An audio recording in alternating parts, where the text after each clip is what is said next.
What's up, guys? Welcome back to the ranch. All right, ranchers, today we're going to talk about top 5 things to consider when deciding to bring in a habitat land manager. So we're kicking off 2025 at the ranch, and I always say I am not a professional, I am just a super enthusiast. So this year I have decided to bring in a land manager to help take my ranch, Fig and Clover Ranch, to the next level. Super excited about the results and the stuff that I've been seeing and doing to improve my land, but I'm ready for an additional edge. And I think bringing in a habitat land manager is going to help point me in a direction that maybe to get a second set of eyes on the property and see stuff that I'm not seeing and get me going in the right direction. So these are 5 reasons or 5 things to consider when bringing in a habitat manager. My first thing on my list was, what is the habitat manager you're looking at's knowledge, accreditation? Maybe you've seen their property, stuff like that, to understand that they're more than just a guy with a chainsaw and a leaf blower and maybe a tractor or something. Second reason, will you get along with this person? You're going to be spending a bunch of time with this habitat manager, maybe through the internet, over the phone, in person, at your property, at their property. You're going to be working with them a bunch. If you're not going to get along with them and you're not going to relate to them, they may not be the best decision for you, no matter how cool they seem on TV or on their podcast or on YouTube or the hunting channel, wherever you're looking at these guys to bring in a habitat manager to your property. So you really want to be able to get along with them because you're going to be spending some time. And, maybe you prefer someone older, or maybe you're prefer someone younger, like you want someone your own age. You got to make a decision who you're going to want to spend some time with. Number 3, I think this is an important thing. What region are they familiar with? So for me, I'm in the Northeast. I'm in total Northeast deer hunting mountains where deer racks are the size like this, 6-pointers like your hands.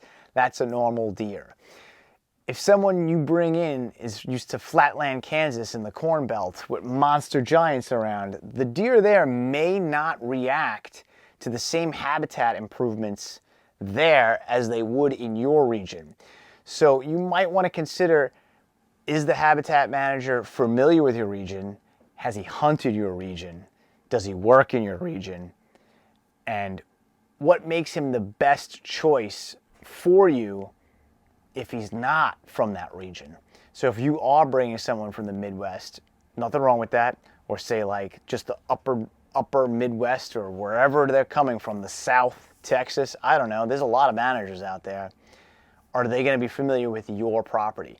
So you might be able to eliminate some guys just because they're not from your region. For me, it was very important to have somebody who's familiar with my region. Number 4, fourth reason or fourth thing to consider when bringing in a habitat manager for me was price and availability. I mean, you could want some super A-lister habitat guy, but if you can't afford him, you can't afford him. And the second piece of that is availability. You might want to dive in this year. So I understand not everyone's available right away, but you might not also want to wait to get that person to your property. If they're that booked, good for them. Awesome. Congrats. You're an awesome habitat manager. But I don't know if I want to wait years to get someone to my personal property. So that's something to consider. And prices I've seen out there in a couple of different arrangements. And something that I heard someone say is, this is expensive, and you're going to bring somebody into your land to help basically blueprint and give you direction and guidance. So it is going to be a little expensive, but if you bought, let's say, 10 acres, 100 acres, 1,000 acres, that costs a lot of money too.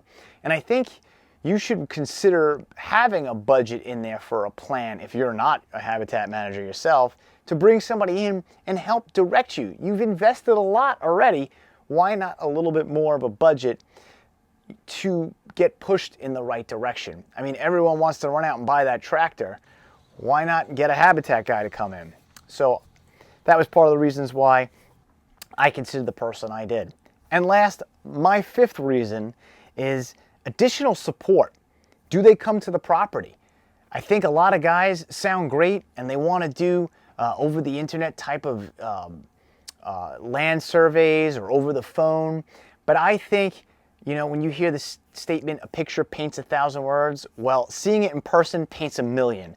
And there's nothing I think better than getting somebody at your property and having a one-on-one where they are looking boots on the ground at the terrain, at your plants, at your crops, at your trees, and really understanding what your property is like. And I know with all the apps and the 3D printed, the 3D like layouts and stuff, you can really get close. But I need to get somebody who would come to the property and get their hands in the dirt with me, and we're gonna go shoulder to shoulder, walk every inch of that property, and they're gonna get a sense of what I have a sense of the property, and we're gonna move the property in the direction together. Now, as a bonus, really tough one for me not to have as a 6, but I'm gonna just do it as a bonus. Get a second estimate. You know, you wanna see what someone else, maybe your second choice, is offering, because it might be, you know, better in one of these 5 points that helps sway you to them or not to them. And then you just get a good conscience, clear conscience that you are making the right decision.